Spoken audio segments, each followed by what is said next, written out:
যাবৎ ব্যোমকেশের হাতে কোনো কাজকর্ম ছিল না। এদেশের লোকের কেমন বদভ্যাস, ছোটখাটো চুরি চামারি হলে বেবাক হজম করে যায়, পুলিশে পর্যন্ত খবর দেয় না। হয়তো তারা ভাবে সুখের চেয়ে স্বস্তি ভালো। নেহাত যখন গুরুতর কিছু ঘটে যায় তখন খবরটা পুলিশ পর্যন্ত পৌঁছয় বটে, কিন্তু গাঁটের কড়ি খরচ করে বেসরকারি গোয়েন্দা নিযুক্ত করার মতো উদ্যোগ বা আগ্রহ কারোর মধ্যেই দেখা যায় না। কিছুদিন হাহুতাশ পুলিশকে গালিগালাজ করে অবশেষে তারা ক্ষান্ত হন। খুন জখম ইত্যাদিও যে আমাদের দেশে একেবারে হয় না এমন কিন্তু নয়, কিন্তু তার মধ্যে বুদ্ধি বা চতুরতার লক্ষণ লেশ মাত্র দেখা যায় না। রাগের মাথায় খুন করে হত্যাকারী তৎক্ষণাৎ ধরা পড়ে যায় এবং সরকারি পুলিশ তাকে হাজতবাস করিয়ে ফাঁসিতে ঝুলিয়ে দেয়। সুতরাং সত্যান্বেষী ব্যোমকেশের পক্ষে সত্য অন্বেষণের সুযোগ যে বিরল হয়ে পড়বে এতে তো আশ্চর্যের কিছু নেই। ব্যোমকেশের অবশ্য সেদিকে লক্ষ্যই ছিল না। সে সংবাদপত্রের প্রথম পাতার উত্তর পশ্চিম কোণ থেকে শেষ পাতার দক্ষিণ পূর্ব কোণ পর্যন্ত পুঙ্খানুপুঙ্খ রূপে পড়ে বাকি সময়টুকু নিজের লাইব্রেরি ঘরের দরজা বন্ধ করে কাটিয়ে দিত। আমার কিন্তু এই এক টানা অবকাশ অসহ্য হয়ে উঠেছিল। যদিও অপরাধীর অনুসন্ধান করা আমার কাজ নয়, গল্প লিখে বাঙালি পাঠকের মনোরঞ্জনকেই জীবনের ব্রত করেছি, তবু চোর ধরার যে একটা অপূর্ব মাদকতা আছে তা অস্বীকার করবার উপায় নেই। নেশার জিনিসের মতোই এই উত্তেজনার উপাদান যথাসময়ে উপস্থিত না হলে মন একেবারেই ভেঙে যায় এবং গোটা জীবনটাই কিরকম নুন ছাড়া খাবারের মতো বিস্বাদ লাগে। তাই সেদিন সকালবেলা চা খেতে খেতে ব্যোমকেশকে বললাম, কি হে, বাংলাদেশের চোর ছ্যাঁচড় গুলো কি সব সাধু সন্ন্যাসী হয়ে গেল নাকি? ব্যোমকেশ হেসে বলল, না না, তার প্রমাণ তো খবরের কাগজে রোজ পাচ্ছ। তা তো পাচ্ছি, কিন্তু আমাদের কাছে আসছে কই? আসবে, চারে যখন মাছ আসবার তখনই আসে, তাকে জোর করে ধরে আনা যায় না। তুমি কিছু অধীর হয়ে পড়েছো দেখছি। ধৈর্যং রহু। আসল কথা, আমাদের দেশে প্রতিভাবান বদমাইশ ওটা প্যারাডক্স হয়ে যাচ্ছে। কি করব? দোষ আমার নয়, দোষ তোমাদের দিনাহিনা পিছুটি নয় না বঙ্গভাষার। প্রতিভাবান বদমাইশ খুব অল্পই আছে। পুলিশ কোর্টের রিপোর্টে যাদের নাম দেখতে পাও তারা তো চুনোপুঁটি। যারা গভীর জলের মাছ তারা কদাচিৎ চারে এসে ঘাই মারেন। আমি তাঁদেরই খেলিয়ে তুলতে চাই। জানো তো, যে পুকুরে দু চারটে বড় বড় রুই কাতলা আছে সেই পুকুরে ছিপ ফেলেই শিকারীর আনন্দ। তোমার উপমাগুলো থেকে বেজায় আষ্টে গন্ধ বেরোচ্ছে। মনস্তত্ত্ববিদ যদি কেউ এখানে থাকতেন তিনি নির্ভয়ে বলে দিতেন যে তুমি সত্যান্বেষণ ছেড়ে শীঘ্রই মাছের ব্যবসা আরম্ভ করবে। তাহলে মনস্তত্ত্ববিদ মহাশয় নিদারুণ ভুল করতেন। যে লোক মাছের সম্বন্ধে গবেষণা করে সে জলচর জীবের কখনো নাম শোনেনি। এই হচ্ছে আজকালকার নতুন বিধি। তোমরা আধুনিক গল্প লেখকের দল এই কথাটাই আজকাল প্রমাণ করছো, বুঝলে? ভাই, আমরা ঘরের খেয়ে বনের মোষ তাড়াই, প্রতিদানের আশা না করে শুধু আনন্দ যোগাই। তবু কি তোমাদের মন ওঠে না? এর বেশি যদি চাও তাহলে নগদ কিছু ছাড়তে হবে। বলে ডাক পিয়ন প্রবেশ করল। আমাদের জীবনে ডাক পিয়নের সমাগম এতই কম যে মুহূর্ত মধ্যে সাহিত্যিক জীবনের দুঃখ দীনতা ভুলে গেলাম। গলা বাড়িয়ে দেখলাম একখানা ইনশোর করা খাম ব্যোমকেশের নামে এসেছে। খাম ছিঁড়ে ব্যোমকেশ যখন চিঠি বের করলো তখন কৌতূহল আরো বেড়ে গেল। ব্রঞ্জ ব্লু কালিতে ছাপা মনোগ্রাম যুক্ত পুরু কাগজে লেখা চিঠি এবং সেই সঙ্গে পেন দিয়ে আঁটা একটা 100 টাকার নোট। চিঠিটি ছোট। ব্যোমকেশ পড়ে হাসি মুখে আমার হাতে দিয়ে বলল, এই নাও, গুরুতর ব্যাপার। উত্তরবঙ্গের বনেদি জমিদার বাড়িতে রোমাঞ্চকর রহস্যের আবির্ভাব। সেই রহস্য উদ্ঘাটিত করবার জন্য জোর তাগাদা এসেছে। পত্রপাঠ যাওয়া চাই, এমনকি 100 টাকা আগাম গাড়ি ভাড়া পর্যন্ত এসে হাজির। চিঠির শিরোনামে কোন এক বিখ্যাত জমিদারি স্টেটের নাম। জমিদার স্বয়ং চিঠি লেখেননি, তার সেক্রেটারি ইংরেজিতে টাইপ করে যা লিখেছেন তার সারমর্ম এই: প্রিয় মহাশয়, কুমার শ্রী ত্রিদিবেন্দ্র নারায়ণ রায় মহাশয় কর্তৃক আদিষ্ট হইয়া আমি আপনাকে জানাইতেছি যে তিনি আপনার নাম শুনিয়াছেন একটি বিশেষ জরুরি কার্যে তিনি আপনার সাহায্য ও পরামর্শ লইতে ইচ্ছা করেন। অতএব আপনি অবিলম্বে এখানে আসিয়া তাহার সহিত সাক্ষাৎ করিলে বাধিত হইব। পথখরচের জন্য 100 টাকার নোট এই সঙ্গে পাঠাইলাম। আপনি কোন ট্রেনে আসিতেছেন তার করিয়া দিলে স্টেশনে গাড়ি উপস্থিত থাকিবে। ইতি। চিঠি থেকে আর কোনো তথ্য সংগ্রহ করা গেল না।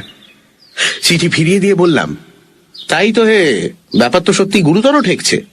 জরুরি কাজটি কি চিঠির কাগজ বা ছাপার হরফ থেকে তা কিছু অনুমান করতে পারলে? তোমার তো আবার ওসব বিদ্যে আছে।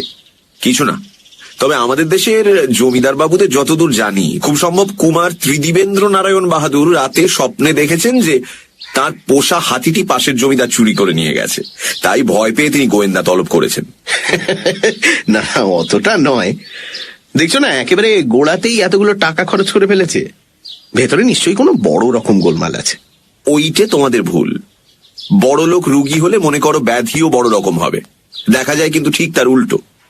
বড় লোকের ফুসকুড়ি হলে ডাক্তার আসে, কিন্তু গরিবের একেবারে নাভিশ্বাস না ওঠা পর্যন্ত ডাক্তার বদ্যির কথা মনেই পড়ে না। যাই হোক, কি করবে বলো? যাবে নাকি? হাতে যখন কোনো কাজ নেই তখন চলো দুদিনের জন্য ঘুরেই আসা যাক। আর কিছু না হোক, নতুন দেশ তো দেখা হবে। তুমিও বোধহয় ওই অঞ্চলে কখনো যাওনি, তাই না? যদিও যাওয়ার ইচ্ছে 16 আনা ছিল, তবু ক্ষীণভাবে আপত্তি করলাম। আমার যাওয়াটা কি ঠিক হবে? তোমাকে ডেকেছে। দোষ কি? একজনের বদলে দুজন গেলে কুমার বাহাদুর বরঞ্চ খুশি হবেন। ধনক্ষয় যখন অন্যের হচ্ছে তখন যাওয়াটা তো একটা কর্তব্য। শাস্ত্রে লিখেছে সর্বদা পরের পয়সায় তীর্থ দর্শন করবে। কি? কোন শাস্ত্রে এমন জ্ঞান গর্ভ নীতি উপদেশ আছে যদিও স্মরণ করতে পারলাম না, তবুও সহজেই রাজি হয়ে গেলাম। সেদিন সন্ধ্যায় গাড়িতে যাত্রা করলাম। পথে উল্লেখযোগ্য কিছু ঘটল না, শুধু একটি অত্যন্ত মিশুকে ভদ্রলোকের সঙ্গে আলাপ হলো। সেকেন্ড ক্লাস কামরায় আমরা 3 জন ছাড়া আর কেউই ছিল না। এই কথা সেই কথার পর ভদ্রলোক জিজ্ঞেস করলেন, তা মশাইদের কত যাওয়া হচ্ছে? প্রত্যুত্তরে ব্যোমকেশ মধুর হেসে বলল, মশাইয়ের কদ্দূর যাওয়া হবে? পাল্টা প্রশ্নে কিছুক্ষণ বিমূঢ় হয়ে থেকে ভদ্রলোক আমতা আমতা করে বললেন, আমি এই পরের স্টেশনই নামবো। ব্যোমকেশ আগের মতোই মধুর স্বরে বলল, আমরাও তারপরে স্টেশনে নেমে যাব। অহেতুক মিথ্যে বলবার প্রয়োজন ছিল না, কিন্তু ব্যোমকেশের কোনো মতলব আছে বুঝে আমি আর কিছু বললাম না। গাড়ি থামতেই ভদ্রলোক নেমে গেলেন।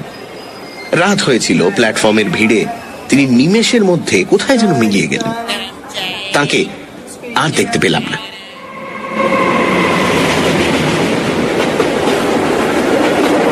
2-3টে স্টেশনের পর জানলার কাঁচ নামিয়ে বাইরে গলা বাড়িয়েছি, হঠাৎ দেখলাম পাশের একটা ইন্টার ক্লাসের কামরার জানলায় মাথা বাইরে করে ভদ্রলোকটি আমাদের গাড়ির দিকেই তাকিয়ে আছেন। চোখাচোখি হওয়া মাত্র তিনি বিদ্যুৎ বেগে মাথা টেনে নিলেন। আমি উত্তেজিত ভাবে ব্যোমকেশের দিকে ফিরে বললাম, ওহে। ব্যোমকেশ বলল, জানি জানি ভদ্রলোক পাশের গাড়িতে উঠেছেন। ব্যাপার যতটা তুচ্ছ মনে করেছিলাম দেখছি তা নয়। ভালোই। তারপর প্রায় প্রতি স্টেশনেই জানলা দিয়ে গলা বাড়িয়ে দেখেছি, কিন্তু সে ভদ্রলোকের চুলের টিকি পর্যন্ত দেখতে পাইনি।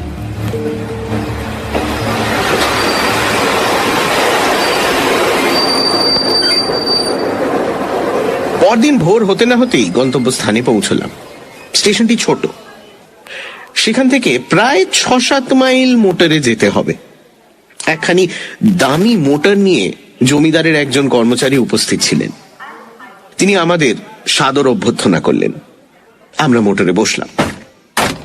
অতঃপর নির্জন পথ দিয়ে মোটর নিঃশব্দে ছুটে চলল। কর্মচারীটি প্রবীণ এবং বিচক্ষণ। ব্যোমকেশ কৌশলে তাকে 2-একটা প্রশ্ন করতেই তিনি বললেন, আমি কিছুই জানি না মশাই, শুধু আপনাদের স্টেশন থেকে নিয়ে যাওয়ার হুকুম পেয়েছিলাম, তাই নিয়ে যাচ্ছি। আমরা মুখ তাকাতাকি করলাম। আর কোনো কথাই হলো না।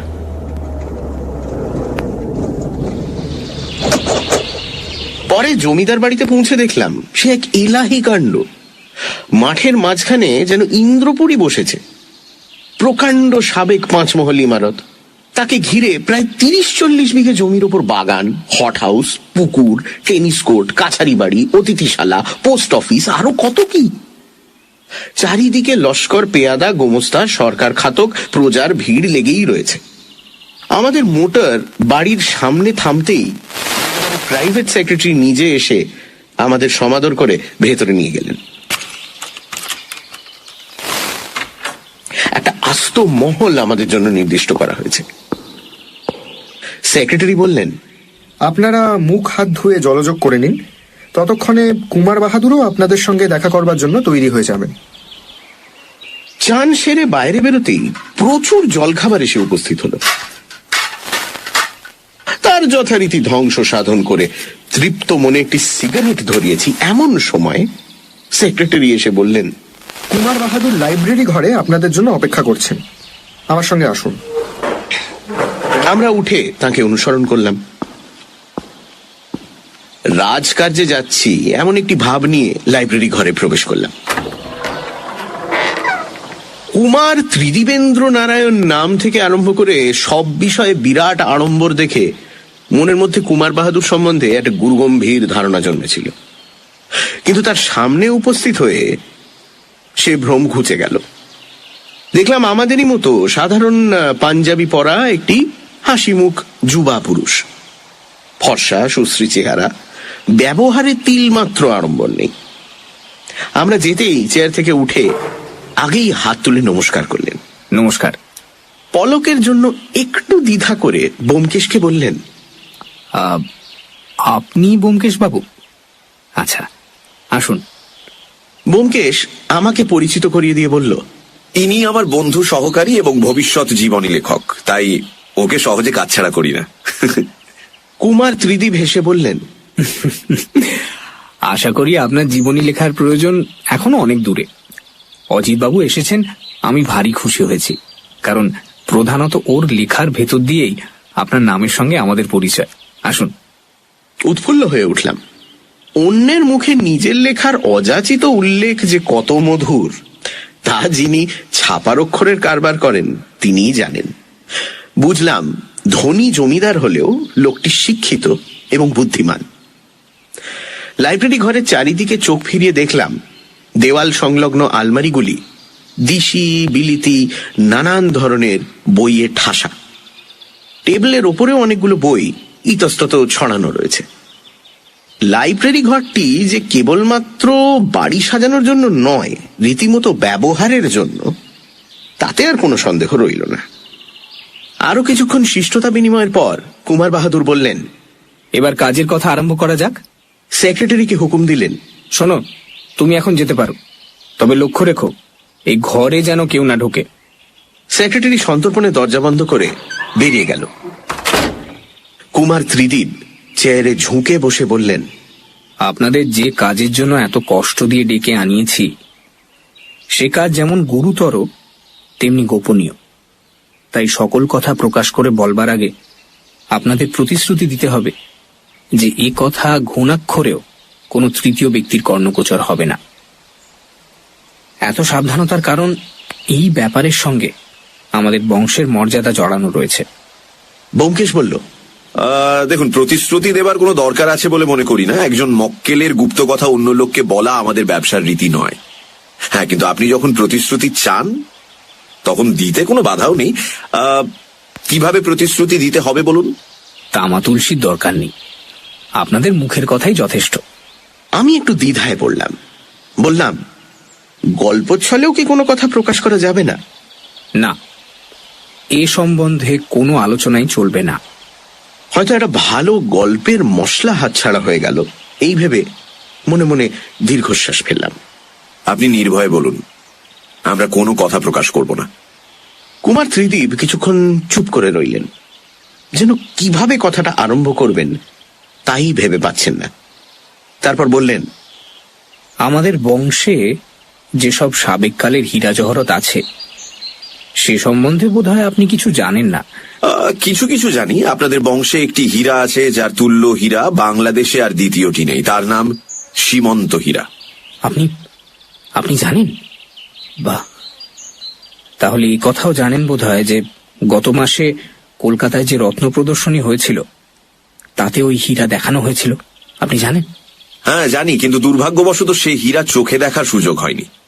সে সুযোগ আর কখনো হবে কিনা জানি না। হীরাটা চুরি গেছে।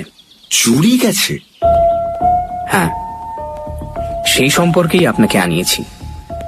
ঘটনাটা শুরু থেকে বলি, শুনুন।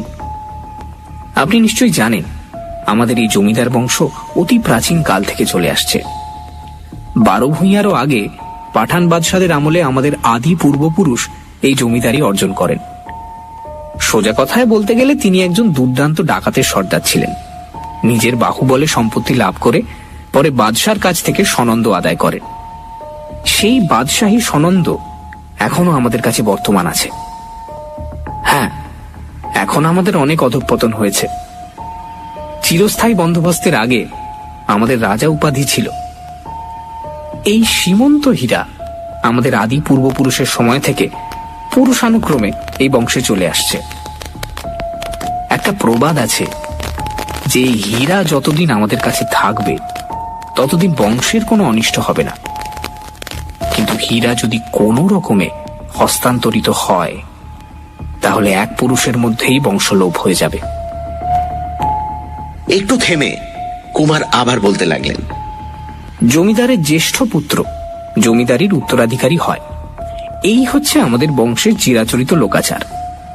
কনিষ্ঠরা কেবল বাবুয়ান বা ভরণ পোষণ পান। এই সূত্রে 2 বছর আগে আমার বাবার মৃত্যুর পর আমি জমিদারি পেয়েছি। আমি বাপের একমাত্র সন্তান। আমার এক কাকা আছেন, তিনি বাবুয়ান স্বরূপ 3000 টাকা জমিদারি থেকে পেয়ে থাকেন। এ তো গেল গল্পের ভূমিকা। এবার হীরা চুরির ঘটনাটা বলি।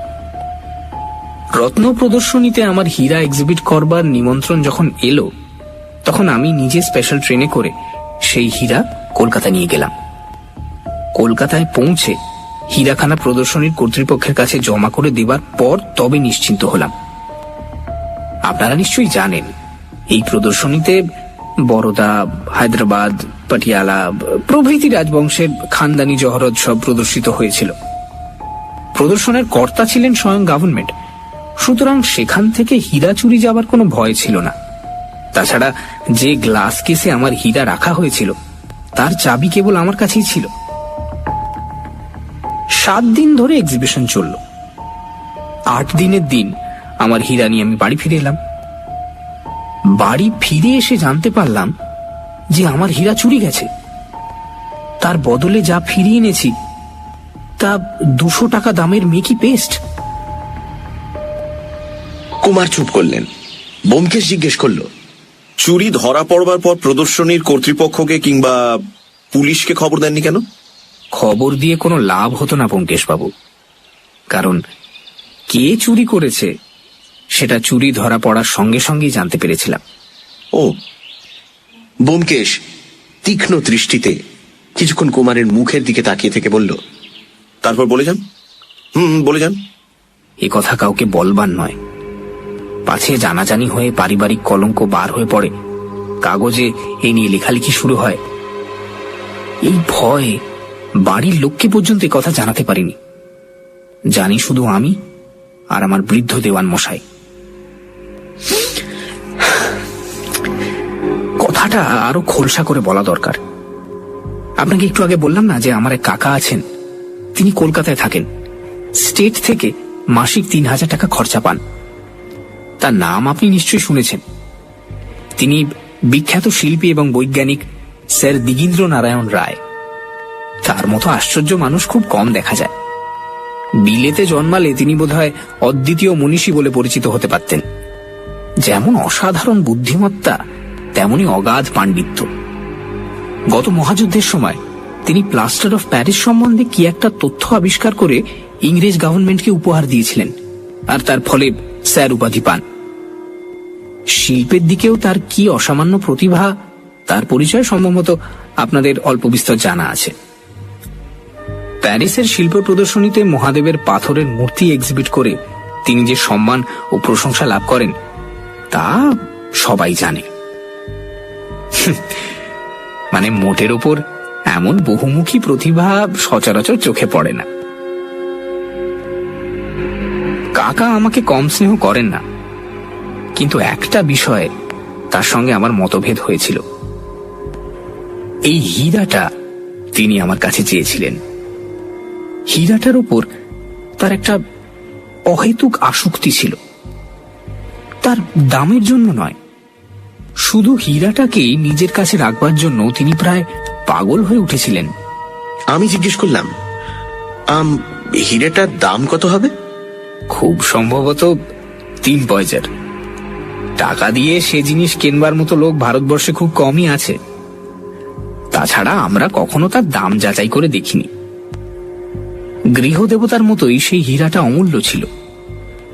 সে যাক, আমার বাবার কাছেও কাকা এই হীরাটা চেয়েছিলেন, কিন্তু বাবা দেননি।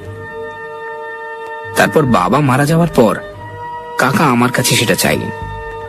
বললেন, আমার মা সোহারা চাই না, তুমি শুধু হিরেটা আমাকে দাও।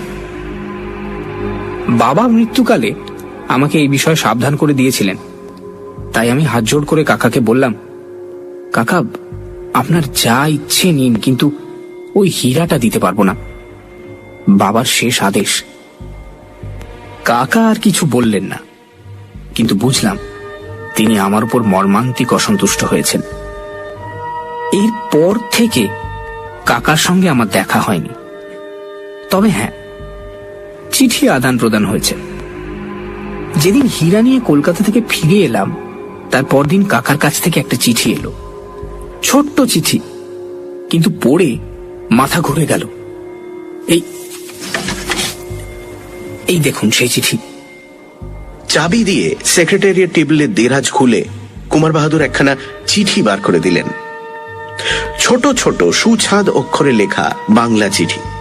তাতে লেখা আছে, কল্যাণীয় খোকা, দুঃখিত হও না, তোমরা দিতে চাওনি, তাই আমি নিজের হাতে নিলাম।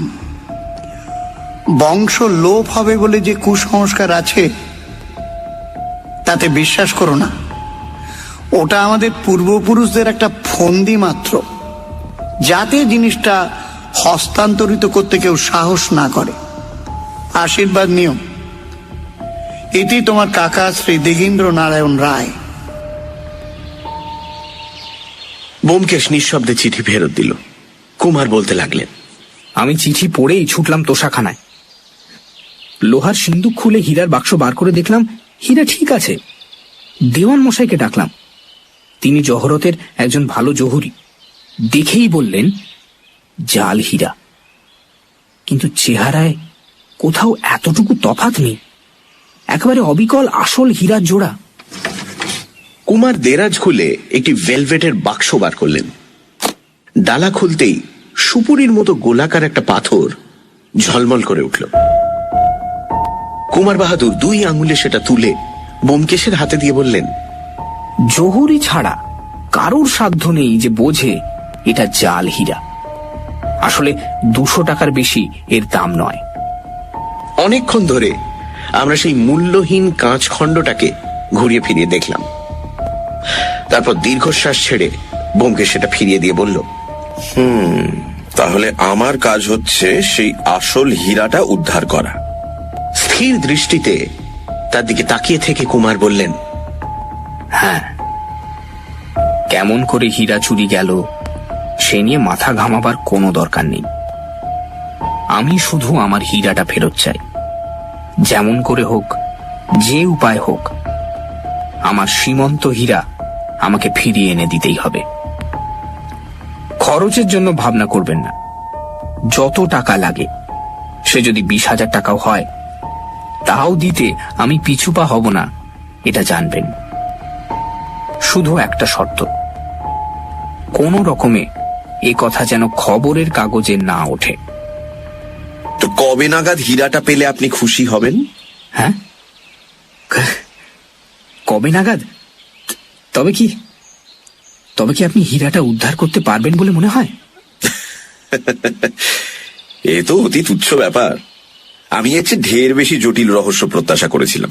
যাই হোক, আজ শনিবার, আগামী শনিবারের মধ্যে আপনার হীরা আপনি ফেরত পেয়ে যাবেন। বলে সে উঠে দাঁড়ালো। কলকাতায় ফিরে প্রথম দিনটা গোলমালে কেটে গেল। রাতে দুজনের কথা হলো। আমি জিজ্ঞেস করলাম, প্ল্যান অফ ক্যাম্পেইন কিছু ঠিক হলো? না, আগে বাড়িটা দেখে কিছু সংবাদ সংগ্রহ করা যাক, তারপর না হয় প্ল্যান স্থির করা যাবে। হিরেটা কি বাড়িতেই আছে মনে হয়? নিশ্চয়ই। যে জিনিসের মোহে খুড়োমশাই শেষ বয়সে ভাইপোর সম্পত্তি চুরি করেছেন, সে জিনিস তিনি এক মুহূর্তের জন্য কাটছাড়া করবেন না। আমাদের শুধু জানা দরকার কোথায় তিনি সেটা রেখেছেন। আমার বিশ্বাস তোমার বিশ্বাস? সেটা অনুমান মাত্র। দ্বিগেন্দ্র নারায়ণ খুড়োমশাইয়ের সঙ্গে মুখোমুখি দেখা না হওয়া পর্যন্ত কিছুই ঠিক করে বলা যায় না। আমি ক্ষণকাল চুপ করে থেকে তারপর বললাম, আচ্ছা ব্যোমকেশ, এই কাজের নৈতিক দিকটা ভেবে দেখেছো কি? কোন কাজের? যে উপায় অবলম্বন করে তুমি হিরেটা উদ্ধার করতে যাচ্ছ। ভেবে দেখেছি। ডাহা নিছক চুরি ধরা পড়লে জেলে যেতে হবে, কিন্তু চুরি মাত্রই নৈতিক অপরাধ নয়। চোরের উপর বাটপাড়ি করা মহাপুণ্য কাজ। তা তো বুঝলাম, কিন্তু দেশের আইন তো সে কথা শুনবে না। সে ভাবনা আমার নয়। আইনের যারা রক্ষক তারা পারেন তো আমায় শাস্তি দিন। পরদিন দুপুরবেলা ব্যোমকেশ একা বেরিয়ে গেল। যখন ফিরল তখন সন্ধে হয়ে গেছে। হাত মুখ ধুয়ে জল খাবার খেতে বসে জিজ্ঞেস করলাম, কাজ কতদূর হলো? ব্যোমকেশ অন্যমনস্ক ভাবে কচুরিতে কামড় দিয়ে বলল, বিশেষ সুবিধে হলো না। বুড়ো একটি হট্টেল ঘুঘু, আর তার একটি নেপালি চাকর আছে, যে বেটা চোখ দুটো ঠিক শিকারি বেড়ালের মতো।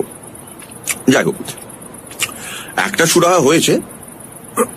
বুড়ো একজন সেক্রেটারি খুঁজছে। দুটো দরখাস্ত করে দিয়ে এসেছি। সব কথা খুলে বলো তো। চায়ে চুমুক দিয়ে বাটি নামিয়ে রেখে ব্যোমকেশ বলল, কুমার বাহাদুর যা বলেছিলেন তা নেহাত মিথ্যে নয়। খুড়োমশাই অতি পাকা লোক। বাড়িটা নানা রকম বহুমূল্য জিনিসের একটা মিউজিয়াম বললেই হয়। কর্তা একলা থাকেন বটে, কিন্তু চাকর বাকর এবং বিশ্বাসী লোক লস্করের অভাব নেই। প্রথমত, বাড়ির কম্পাউন্ডে ঢোকাটাই মুশকিল। ফটকে 4টে দারোয়ান অস্ত্র শস্ত্র নিয়ে বসে আছে। কেউ ঢুকতে গেলেই হাজার রকম প্রশ্ন। পাঁচিল ডিঙিয়ে যে ঢুকবে তারও উপায় নেই। 8 হাত উঁচু পাঁচিল, তার উপর ছুঁচলো লোহার শিক বসানো। যাই হোক, কোন রকমে দারোয়ান বাবুদের খুশি করে ফটকের ভেতর যদি ঢুকলে, বাড়ির সদর দরজায় নেপালি ভৃত্য উজরে সিং থাপা বাঘের মতো থাবা গেড়ে বসে আছেন। ভালো রকম কৈফিয়ত যদি তুমি না দিতে পারো, বাড়িতে ঢোকবার আশা ওইখানেই শেষ। রাতের ব্যবস্থা আরো চমৎকার। দারোয়ান চৌকিদার তো আছেই, তার উপর 4টে বিলিতি ম্যাস্টিফ কুকুর কম্পাউন্ডের মধ্যে ছাড়া থাকে। সুতরাং রাতে নিরিবিলি গিয়ে যে কার্যোদ্ধার করবে সেই রাস্তাও বন্ধ। তাহলে উপায়? উপায় হয়েছে। বুড়োর একজন সেক্রেটারি চাই। বিজ্ঞাপন দিয়েছে। 150 টাকা মাইনে, বাড়িতেই থাকতে হবে। বিজ্ঞান শাস্ত্রে জ্ঞান থাকা চাই এবং শর্ট হ্যান্ড টাইপিং ইত্যাদি আরো অনেক রকম সদ্গুণ থাকা খুব জরুরি। তাই 2টো দরখাস্ত করে দিয়ে এসেছি। আগামীকাল ইন্টারভিউ দিতে যেতে হবে। 2টো দরখাস্ত কেন? একটা তোমার, একটা আমার। যদি একটা ফসকায় অন্যটা লেগে যাবে। পরদিন অর্থাৎ সোমবার সকালবেলা 8টার সময় আমরা স্যার দ্বিগেন্দ্র নারায়ণের বাড়িতে সেক্রেটারির পদপ্রার্থী হয়ে উপস্থিত হলাম। শহরের দক্ষিণে অভিজাত পল্লীতে তার বাড়ি। দারোয়ানের ভিড় ঠেলে ভেতরে প্রবেশ করতেই দেখলাম আমাদের মতো আরো কয়েকজন চাকরির আশায় হাজির হয়েছে। একটা ঘরের মাঝখানে গিয়ে আমরা বসলাম এবং আর চোখে পরস্পরের মুখের দিকে তাকালাম। ব্যোমকেশ ও আমি যে পরস্পরকে চিনি তার আভাস মাত্র দিলাম না। আগে থেকে সেই রকমই স্থির করা ছিল। বাড়ির কর্তা ভেতরের কোনো এক ঘরে বসে একে একে প্রার্থীদের ডাক পাঠাচ্ছিলেন। মনের মধ্যে উৎকণ্ঠা জেগেছিল। হয়তো আমাদের ডাক পড়বার আগেই অন্য কেউ বহাল হয়ে যাবেন। কিন্তু দেখা গেল একে একে সকলেই ফিরে এলেন এবং কোনো কথা না বলে শুকনো মুখেই বেরিয়ে গেলেন। শেষ পর্যন্ত বাকি রয়ে গেলাম আমি আর ব্যোমকেশ। বলাই বাহুল্য, ব্যোমকেশ নাম পাল্টে দরখাস্ত করেছিল।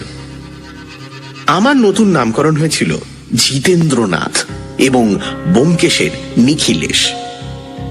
পাশে ভুলে যাই, তাই নিজের নামটা মাঝে মাঝেই আবৃত্তি করে নিচ্ছিলাম। এমন সময় চাকর এসে জানালো কর্তা আমাদের দুজনকে একসঙ্গেই তলব করেছেন। খানিকটা অবাক হলাম, ব্যাপার কি? এতক্ষণ তো একে একে ডাক পড়ছিল, এখন আবার একসঙ্গে কেন? যাই হোক, বিনা বাক্য ব্যয় চাকরের পেছন পেছন গিয়ে গৃহস্বামীর সম্মুখীন হলাম। প্রায় আসবাব শূন্য প্রকাণ্ড একখানা ঘরের মাঝখানে বৃহৎ সেক্রেটারিয়েট টেবিল এবং তারই সামনে দরজার দিকে মুখ করে হাত কাটা জামা পরা বিশাল কায় স্যার দিগিন্দ্র বসে আছেন। বুলডগের মুখে কাঁচা পাকা দাড়ি গোঁপ গজালে যেরকম দেখতে লাগে সেই রকম একখানা মুখ। হঠাৎ দেখলে বাপ রে বলে চেঁচিয়ে উঠতে ইচ্ছা হয়। হাঁড়ির মতো মাথা, তার মাঝখানে টাক পড়ে খানিকটা স্থান চকচক করছে। প্রকাণ্ড শরীর এবং প্রকাণ্ড মস্তকের মাঝখানে ঘাড় বলে কোনো পদার্থ নেই।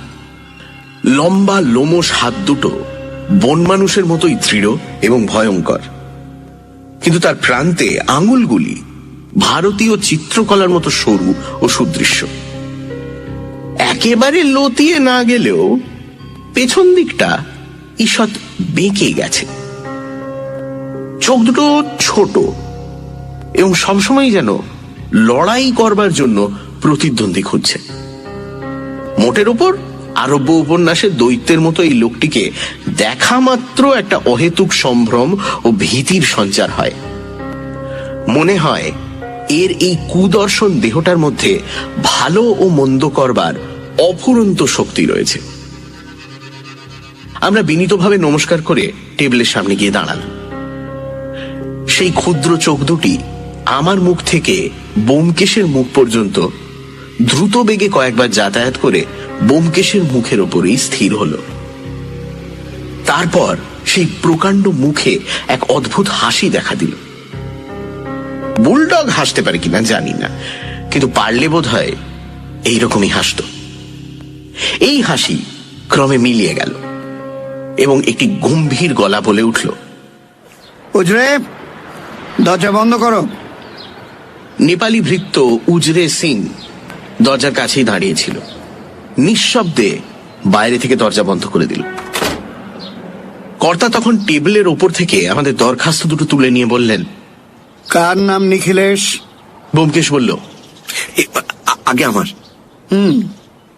তুমি নিখিলেশ, তুমি জিতেন্দ্রনাথ, তোমরা দুজনে শলা করে দরখাস্ত করেছো। আগে আমি তো ওকে চিনি না। বটে, চেনো না? দরখাস্ত পড়ে তোমার অন্যরকম মনে হয়েছিল। যা হোক, তুমি এমএসসি পাশ করেছো। আগে হ্যাঁ। কোন ইউনিভার্সিটি থেকে? ক্যালকাটা ইউনিভার্সিটি থেকে। ক্যালকাটা ইউনিভার্সিটি থেকে। কোন সালে পাশ করেছো? সভায় দেখলাম বইখানা ইউনিভার্সিটি মুদ্রিত প্রত্যেক বছর পরীক্ষায় পাশ করা ছাত্রদের নামের তালিকা। আমার কপাল ঘেমে উঠল। এই রে, এইবার বুঝি সব ফেঁসে যায়। ব্যোমকেশ কিন্তু নির্লিপ্ত স্বরে বলল, আগে এই বছর মাসখানেক আগে রেজাল্ট বেরিয়েছে। হাঁপ ছেড়ে বাঁচলাম। যাক, একটা ভাড়া তো কাটলো। এবছরের নামের তালিকা এখনো ছেপে বের হয়নি। কর্তা ব্যর্থ হয়ে বই রেখে দিলেন। তারপর আরো কিছুক্ষণ ব্যোমকেশের উপর কঠোর জেরা চলল, কিন্তু বৃদ্ধ তাকে টলাতে পারলেন না। শর্ট হ্যান্ড পরীক্ষাতেও যখন সে সহজেই উত্তীর্ণ হলো, তখন কর্তা সন্তুষ্ট হয়ে বললেন, বেশ, তোমাকে দিয়ে আমার কাজ চলতে পারে, তুমি বসো। ব্যোমকেশ বসল। কর্তা খানিকক্ষণ ভুরু কুঁচকে টেবিলের দিকে তাকিয়ে রইলেন। তারপর হঠাৎ আমার মুখের দিকে তাকিয়ে বললেন, অজিত বাবু। আগে। বোমা ফাটার মতো হাসির শব্দে চমকে উঠলাম। দেখি অদম্য হাসির তোড়ে কর্তার বিশাল দেহ ফেটে পড়বার উপক্রম করছে। অকস্মাৎ এত আনন্দের কি কারণ ঘটলো বুঝতে না পেরে ব্যোমকেশের দিকে তাকিয়ে দেখি সে ভর্ৎসনাপূর্ণ দৃষ্টিতে আমার দিকে চেয়ে আছে। তখন বুঝতে পেরে লজ্জায় অনুশোচনায় একেবারে মাটির সঙ্গে মিশে যেতে ইচ্ছে হলো। হায় হায়, মুহূর্তের অসাবধানতায় সব নষ্ট করে ফেললাম।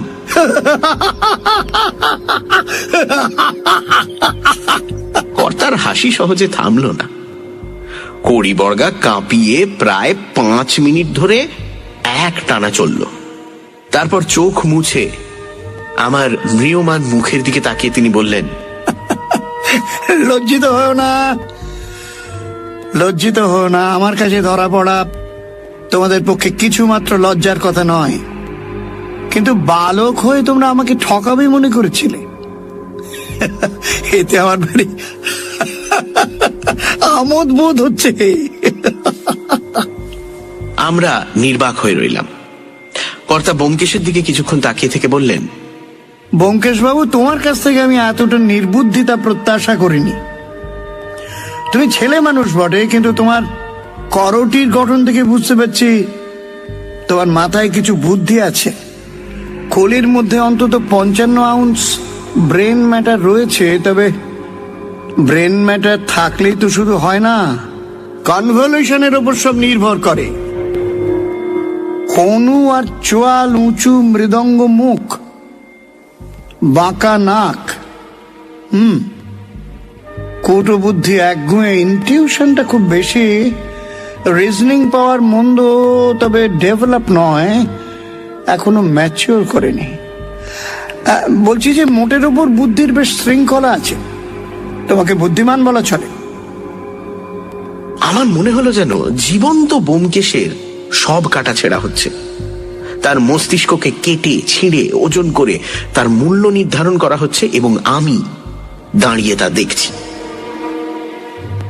সগত চিন্তা পরিত্যাগ করে তিনি বললেন, আমার মাথায় কতখানি মস্তিষ্ক আছে জানো? 60 আউন্স। তোমার চেয়ে 5 আউন্স বেশি। অর্থাৎ বন মানুষে আর সাধারণ মানুষের বুদ্ধির যতখানি তফাৎ, তোমার সঙ্গে আমার বুদ্ধির তফাৎ তার চেয়ে অনেকটা বেশি। ব্যোমকেশ নিশ্চল হয়ে বসে রইল। তার মুখে কোনো বিকার দেখা গেল না। কর্তা হো হো করে হেসে উঠলেন। তারপর হঠাৎ গম্ভীর হয়ে বললেন, খোকা তোমাকে পাঠিয়েছে একটা জিনিস চুরি করবার জন্য, কিন্তু তুমি পারবে বলে মনে হয় তোমার? এবারও ব্যোমকেশ কোনো উত্তর দিল না। তার নির্বিকার নীরবতা লক্ষ্য করে কর্তা বললেন, কে ব্যোমকেশ বাবু, একেবারে ঠান্ডা মেরে গেলে যে। বলি, এত বড় কাজ একটা হাতে নিয়েছো, পুরুত সেজে ঠাকুর চুরি করতে ঢুকেছো, তা কিরকম মনে হচ্ছে? হ্যাঁ, পারবে চুরি করতে? ব্যোমকেশ শান্ত স্বরে বলল, 7 দিনের মধ্যে কুমার বাহাদুরের জিনিস তাকে ফিরিয়ে দেব, কথা দিয়ে এসেছি। কর্তার ভীষণ মুখ ভীষণতর আকার ধারণ করল।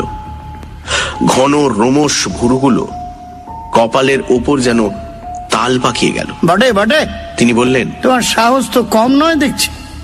কিন্তু কি করে কাজ তুমি হাসিল করবে শুনি? এখনই তো তোমাদের ঘাট ধরে আমি বাড়ি থেকে বার করে দেব। তারপর কি করবে? আপনার কথা থেকে একটা খবর অন্তত পাওয়া গেল, হিরেটা বাড়িতেই আছে। হ্যাঁ আছে, কিন্তু তুমি পারবে খুঁজে নিতে? তোমার ঘটে সে বুদ্ধি আছে? ব্যোমকেশ কেবল একটু হাসল। মনে হলো এইবার বুঝি ভয়ঙ্কর একটা কিছু করবে। কর্তার কপালের শিরাগুলো ফুলে উঁচু হয়ে উঠল। দুটি চোখ অন্ধ জিঘাংসায় জলজল করতে লাগলো। হাতের কাছে অস্ত্র শস্ত্র কিছু থাকলে ব্যোমকেশের একটা ক্ষতির সম্ভাবনা ছিল। ভাগ্যক্রমে সেরকম কিছুই ছিল না। তাই সিংহ যেমন করে কেশর নাড়া দেয়, অমনি ভাবে মাথা নেড়ে কর্তা বললেন, দেখো ব্যোমকেশ বাবু, তুমি মনে করো তোমার ভারী বুদ্ধি না? তোমার মতো ডিটেকটিভ দুনিয়াতে আর নেই। বেশ বেশ, তোমাকে তাড়াবো না। এই বাড়ির মধ্যে যাতায়াত করবার অবাধ অধিকার আমি তোমায় দিলাম। যদি পারো খুঁজে বার করো সে জিনিস। 7 দিনের মধ্যে ফিরিয়ে দেবে কথা দিয়েছো না? তোমাকে 7 বছর সময় দিলাম। করো, বার করো খুঁজে, and be damned! কর্তা উঠে দাঁড়িয়ে গর্জন ছাড়লেন। উজরে সিং! উজরে সিং তৎক্ষণাৎ উপস্থিত হলো। কর্তা আমাদের দিকে আঙুল দেখিয়ে বললেন, এই বাবু দুটিকে চিনে রাখো। আমি বাড়িতে থাকি বা না থাকি, এরা এ বাড়িতে যেখানে ইচ্ছে যেতে পারেন, তুমি বাধা দিও না, বুঝলে? যাও। উজরে সিং তার নির্বিকার নেপালি মুখ ও তীর্যক চোখ আমাদের দিকে একবার ফিরিয়ে জি সাহেব, জো হুকুম বলে প্রস্থান করল। কর্তা এবার রঘুবংশের কুম্ভধর নামক সিংহের মতো হেসে বললেন, খুঁজি খুঁজি নারী, যে পায় তারি, বুঝলে হে ব্যোমকেশ চন্দর? আগে শুধু ব্যোমকেশ, চন্দ্র নেই। না রাখ, কিন্তু বুড়ো হয়ে মরে যাবে তো সেই জিনিস পাবে না, বুঝলে? দিগিন রায় যে জিনিস লুকিয়ে রাখে, সেই জিনিস খুঁজে বার করা ওই ব্যোমকেশ বক্সির কর্ম নয়। ভালো কথা, আমার লোহার সিন্ধুক ইত্যাদি চাবি যখন দরকার হবে তুমি চেয়ে নিও। তাতে অবশ্যই অনেক দামি জিনিস আছে, কিন্তু তোমার উপর আমার অবিশ্বাস নেই। আমি এখন আমার স্টুডিওতে চললাম, আমাকে আজ আর বিরক্ত করো না। হ্যাঁ, আর একটা বিষয় তোমাদের সাবধান করে দিই। আমার বাড়িময় অনেক বহুমূল্য ছবি আর প্লাস্টারের মূর্তি জড়ানো আছে। হিরে খোঁজার আগ্রহে সেগুলো যদি কোনো রকমে ভেঙে নষ্ট করো, তাহলে সেই দণ্ডে কান ধরে বাড়ি থেকে বার করে দেবো। যে সুযোগ দিলাম সেটাও হারাবে। এইরকম মিষ্টি ভাবে আমাদের সম্ভাষণ করে স্যার দিগিন্দ্র ঘর থেকে বেরিয়ে গেলেন। সানডে সাসপেন্স শুধুমাত্র মির্চি 98.3-তে। গল্পের পরবর্তী অংশ ব্রেকের পর।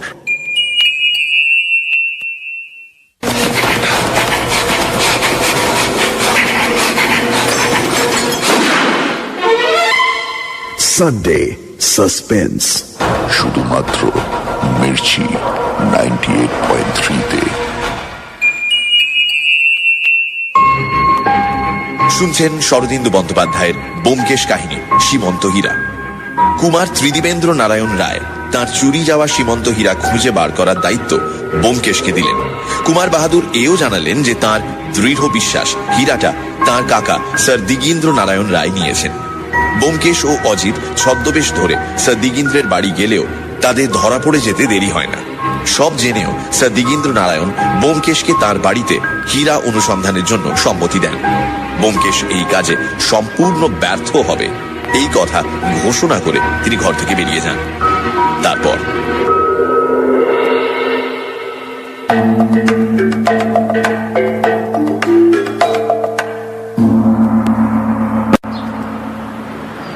দুজনে কিছুক্ষণ মুখোমুখি বসে রইলাম। বুড়োর সঙ্গে সংঘর্ষে ব্যোমকেশও ভেতরে ভেতরে বেশ কাবু হয়েছিল, তাই ফ্যাকাশে গোছের একটু হেসে বলল, চলো বাসায় ফেরা যাক, আজ আর কিচ্ছু হবে না। অন্যকে ঠকাতে গিয়ে নিজেই ঠকে অপদস্থ হওয়ার মতো লজ্জা অল্পই আছে, তাই পরাজয় ও লাঞ্ছনার গ্লানি নীরবে বয়ে বাড়ি পৌঁছলাম। দুপেয়ালা করে চা গলা দিয়ে নামার পর কতকটা চাঙ্গা হয়ে বললাম, আমার বোকামিতেই তো সব মাটি হলো। বোকামি অবশ্য তোমার হয়েছে, কিন্তু তার জন্য ক্ষতি খুব একটা হয়নি। বুড়ো আগে থেকেই সব জানতো। আরে তোমার মনে আছে ট্রেনের সেই ভদ্রলোকটি যিনি পরের স্টেশনে নেমে যাবেন বলে পাশের গাড়িতে গিয়ে উঠেছিলেন? তিনি এরই গুপ্তচর। বুড়ো আমাদের নারী নক্ষত্র সব জানে। বুড়োর ওই মারাত্মক দুর্বলতাটুকু ছিল বলেই রক্ষে, নইলে হয়তো হাল ছেড়ে দিতে হতো। আমি সোজা হয়ে বসে বললাম, কিরকম? তোমার কি এখনো আশা আছে নাকি? বিলক্ষণ আশা আছে বই কি। তবে বুড়ো যদি সত্যি ঘাড় ধরে বের করে দিত তাহলে কি হতো বলা যায় না। যাই হোক, বুড়োর একটা দুর্বলতার সন্ধান যখন পাওয়া গেছে তখন ওই থেকেই কার্যসিদ্ধি করতে হবে, বুঝলে? কোন দুর্বলতার সন্ধান পেলে শুনি? আমি তো বাবা কোথাও এতটুকু ছিদ্র খুঁজে পেলাম না, একেবারে নিরেট নিভাঁজ লোহার মতো শক্ত। কিন্তু ছিদ্র আছে, বেশ বড় রকম ছিদ্র, এবং সেই ছিদ্র পথেই আমরা বাড়িতে ঢুকে পড়েছি। কি জানি কেন বড় বড় লোকের মধ্যে এই দুর্বলতা সবচেয়ে বেশি দেখা যায়। যার যত বেশি বুদ্ধি, বুদ্ধির অহংকার তার চতুর্গুণ, ফলে বুদ্ধি থেকেও কোনো লাভ হয় না। হেয়ালিতে কথা বলছো, একটু পরিষ্কার করে বলো না বাবা। বুড়োর প্রধান দুর্বলতা হচ্ছে বুদ্ধির অহংকার। সেটা গোড়াতে বুঝে নিয়েছিলাম বলেই সেই অহংকারে ঘা দিয়ে কাজ হাসিল করে নিয়েছি। বাড়িতে যখন ঢুকতে পেরেছি তখন তো 8 আনা কাজ হয়েই গেছে। এখন বাকি শুধু হিরেটা খুঁজে বার করা। তুমি কি আবার ওর বাড়িতে মাথা গলাবে নাকি? আলবাত গলাবো। বলো কি, এত বড় সুযোগ ছেড়ে দেবো নাকি?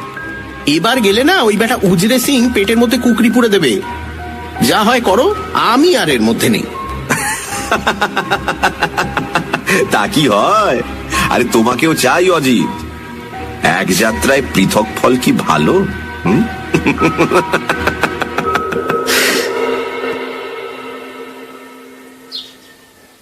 পরদিন একটু সকাল সকাল স্যার দিগেন্দ্রের বাড়ি গিয়ে উপস্থিত হলাম। বিনা টিকিটে রেলে চড়তে গেলে মনের অবস্থা যেরকম হয়, সেই রকম ভয়ে ভয়ে বাড়ির সামনে এসে দাঁড়ালাম। কিন্তু দারোয়ানরা কেউই বাধা দিল না। উজরে সিং আজ আমাদের দেখেও যেন দেখতে পেল না। বাড়িতে প্রবেশ করে ব্যোমকেশ একটা বেয়ারাকে জিজ্ঞেস করে জানতে পারল যে গৃহস্বামী স্টুডিওতে আছেন। তারপর আমাদের রত্ন অনুসন্ধান আরম্ভ হলো। এত বড় বাড়ির মধ্যে সুপুরির সাইজের একটা জিনিস খুঁজে বার করার দুঃসাহস এক ব্যোমকেশেরই থাকতে পারে। অন্য কেউ হলে কোন কালে নিরুৎসাহ হয়ে হাল ছেড়ে দিত। খড়ের গাদার মধ্যে থেকে ছুঁচ খুঁজে বার করাও বোধহয় এর থেকে সহজ। প্রথমত, মূল্যবান জিনিসপত্র লোক যেখানে রাখে, অর্থাৎ আলমারি কি সিন্ধু, সেখানে খোঁজা বৃথা। বুড়ো অত্যন্ত ধূর্ত, সে জিনিস সে সেখানে রাখবে না। তবে কোথায় রেখেছে? এডগার অ্যালেন পোর একটা গল্প বহুদিন আগে পড়েছিলাম, মনে পড়ল। তাতেও এমনই কি একটা দলিল খোঁজবার ব্যাপার ছিল। গল্পের শেষে নিতান্ত প্রকাশ্য একটি জায়গা থেকেই সেই দলিল খুঁজে পাওয়া গেল। ব্যোমকেশ কিন্তু অলস কল্পনায় সময় কাটাবার লোক নয়। সে রীতিমতো খানা তল্লাশ শুরু করলো। দেওয়ালে টোকা মেরে কোথাও ফাঁপা আছে কিনা পরীক্ষা করে দেখতে লাগলো।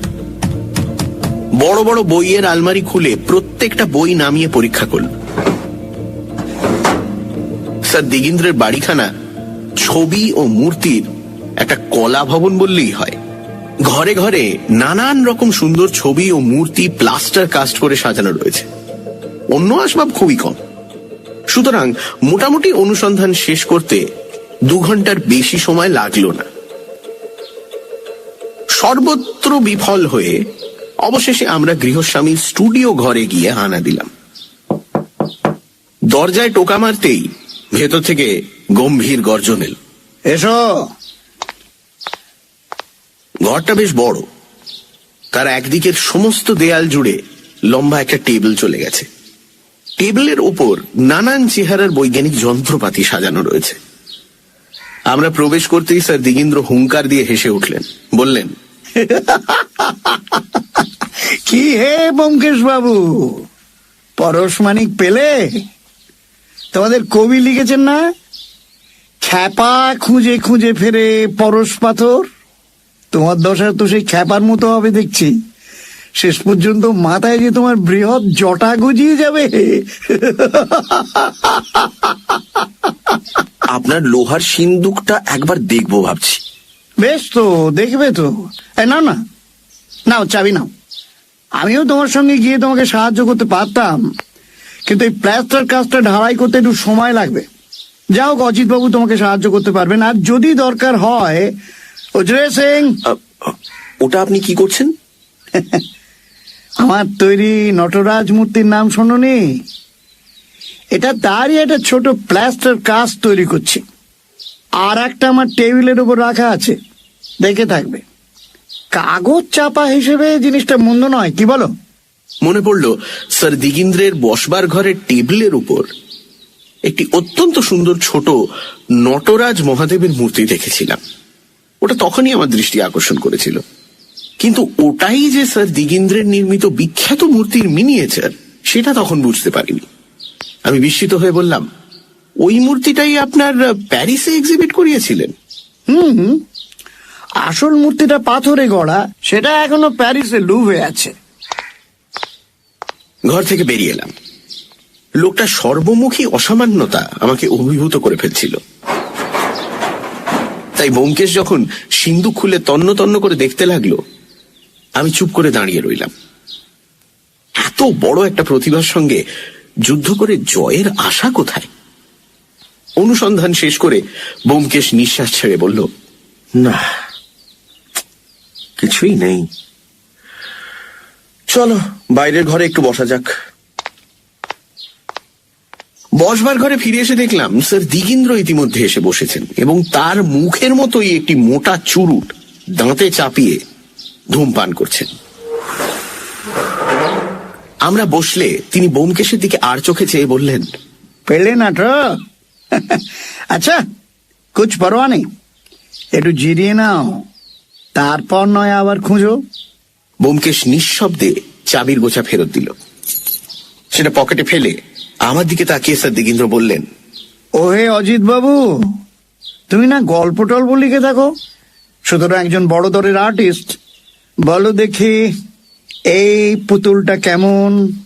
বলে সেই নটরাজ মূর্তিটি আমার হাতে দিলেন। 6 ইঞ্চি লম্বা এবং ইঞ্চি 3 চওড়া মূর্তিটি, কিন্তু এইটুকু পরিসরের মধ্যে কি অপূর্ব শিল্প প্রতিভাই না প্রকাশ পেয়েছে। নটরাজের প্রলয়ঙ্কর নৃত্যোন্মাদনা যেন ওই ক্ষুদ্র মূর্তির প্রতি অঙ্গ থেকে বেরিয়ে আসছে। কিছুক্ষণ মুগ্ধভাবে নিরীক্ষণ করবার পর আপনি মুখ থেকে বেরিয়ে এলো, চমৎকার, এর তুলনা নেই। ব্যোমকেশ নিস্পৃহভাবে জিজ্ঞেস করলো, এটাও কি আপনি নিজে মোল্ড করেছেন? এক রাশ ধোঁয়া ছেড়ে স্যার দিগিন্দ্র বললেন, আমি ছাড়া কে করবে বলো? ব্যোমকেশ মূর্তিটা আমার হাত থেকে নিয়ে নেড়ে ছেড়ে দেখতে লাগলো। এই জিনিস বাজারে পাওয়া যায় না বোধহয়। না, কেন বলো দেখে? পাওয়া গেলে কিনতে নাকি? বোধহয় কিনতাম। আচ্ছা, আপনি এইরকম প্লাস্টার কাস্ট তৈরি করিয়ে বাজারে বিক্রি করেন না কেন? আমার বিশ্বাস এতে পয়সা আছে। পয়সার যদি কখনো অভাব হয় তখন দেখা যাবে।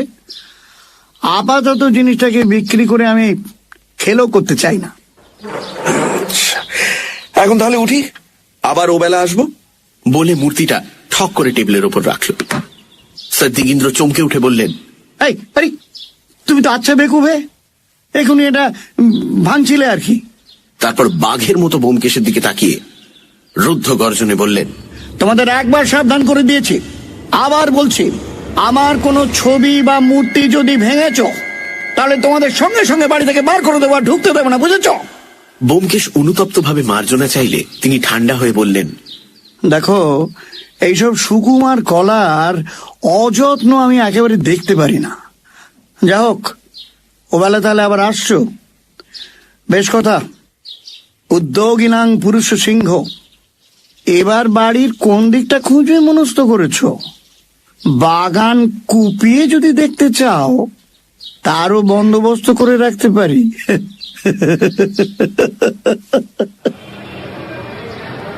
বিদ্রুপ বান বেবাক হজম করে আমরা বেরিয়ে এলাম। রাস্তায় পড়ে ব্যোমকেশ বলল, চলো, এতক্ষণে ইম্পিরিয়াল লাইব্রেরিটা নিশ্চয়ই খুলে গেছে, একবার ওদিকটা ঘুরে যাওয়া যাক, একটু দরকার আছে।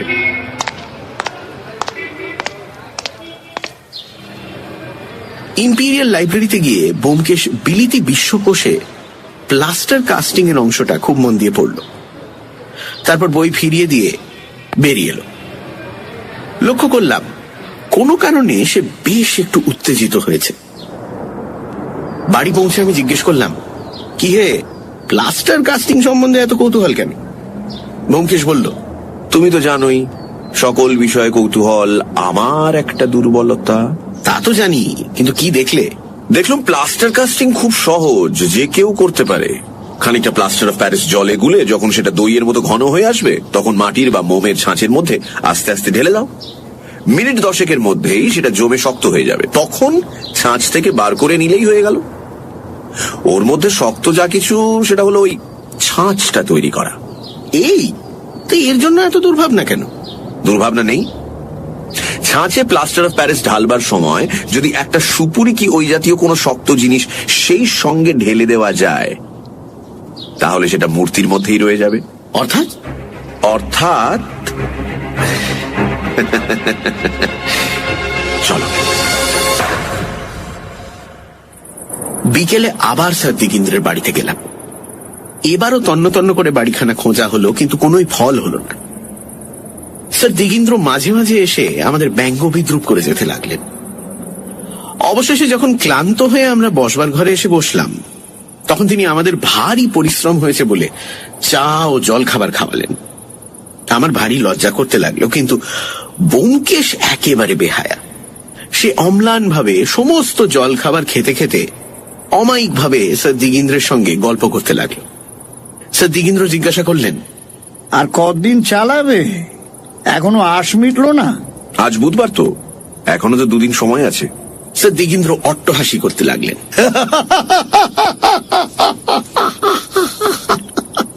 ব্যোমকেশ ভ্রুক্ষেপ না করে টেবিলের ওপর থেকে নটরাজের পুতুলটা তুলে নিয়ে জিজ্ঞেস করলো, এটা কতদিন হলো তৈরি করেছেন?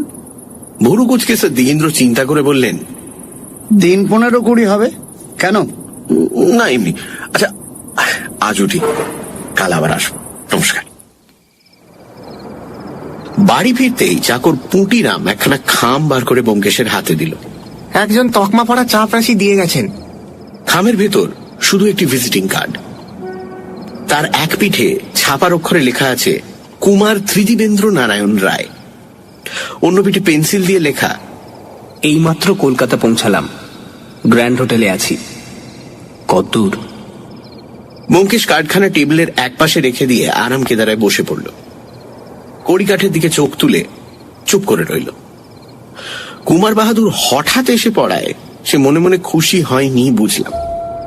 প্রশ্ন করতে সে বলল, এক পক্ষের উৎকণ্ঠা অনেক সময় অন্য পক্ষে সঞ্চারিত হয়। কুমার বাহাদুরের আসার ফলে বুড়ো যদি ভয় পেয়ে মতলব বদলায়, তাহলেই কিন্তু সব মাটি। আবার নতুন করে কাজ আরম্ভ করতে হবে। সমস্ত সন্ধেটা সে একভাবে আরাম কেদারায় পড়ে রইল। রাতে আমরা দুজনে একই ঘরে দুটি পাশাপাশি খাটে শুতাম। বিছানায় শুয়ে অনেকক্ষণ গল্প চলত। আজ কিন্তু ব্যোমকেশ একটি কথাও বলল না। আমি কিছুক্ষণ একতরফা কথা বলে শেষে ঘুমিয়ে পড়লাম। ঘুমিয়ে স্বপ্ন দেখলাম যে আমি, ব্যোমকেশ ও স্যার দিগিন্দ্র হীরের মার্বেল দিয়ে গুলি খেলছি। মার্বেলগুলি সমস্ত ব্যোমকেশ জিতে নিয়েছে এবং স্যার দিগিন্দ্র মাটিতে পা ছড়িয়ে বসে চোখ রগড়ে রগড়ে কাঁদছেন। এমন সময় চমকে ঘুম ভেঙে গেল। চোখ খুলে দেখলাম ব্যোমকেশ অন্ধকারে আমার খাটের পাশে বসে আছে। আমার নিঃশ্বাসের শব্দে বোধহয় বুঝতে পারলো যে আমি জেগে উঠেছি। বলল, দেখো, আমার দৃঢ় বিশ্বাস হিরেটা বসবার ঘরে টেবিলের উপর কোনোখানে আছে। রাত্রি কটা? 2:30। তুমি একটা জিনিস লক্ষ্য করেছো? বুড়ো বসবার ঘরে ঢুকেই প্রথমে টেবিলের দিকে তাকায়। আমি পাশ ফিরে শুয়ে বললাম, তাকাক, তুমি এখন চোখ বুঝে শুয়ে পড়ো তো। ব্যোমকেশ নিজের মনেই বলতে লাগলো, টেবিলের দিকে তাকায় কেন? নিশ্চয়ই দেরাজের মধ্যে না, যদি থাকে তো টেবিলের ওপরেই আছে। কি কি জিনিস আছে টেবিলের ওপর? হাতির দাঁতের দোয়াত দান, টাইম পিস ঘড়ি, গন্ধের শিশি, কতগুলো বই, ব্লটিং প্যাড, সিগারের বাক্স, পিনকুশন, নটরাজ, কালির দোয়াত।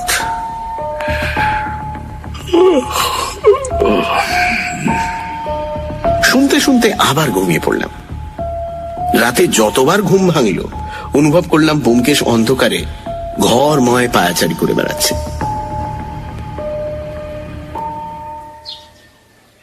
সকালে ব্যোমকেশ কুমার ত্রিদিবেন্দ্র নারায়ণকে একখানা চিঠি লিখে ডাকে পাঠিয়ে দিল। সংক্ষেপে জানালো যে চিন্তার কোনো কারণ নেই, শনিবার কোনো সময় দেখা হবে। তারপর আবার দুজনে বেরিয়ে গেলাম। ব্যোমকেশের মুখ দেখে বুঝলাম সারা রাত জেগে মনে মনে কোনো একটা ফোন দিয়ে এঁটেছে।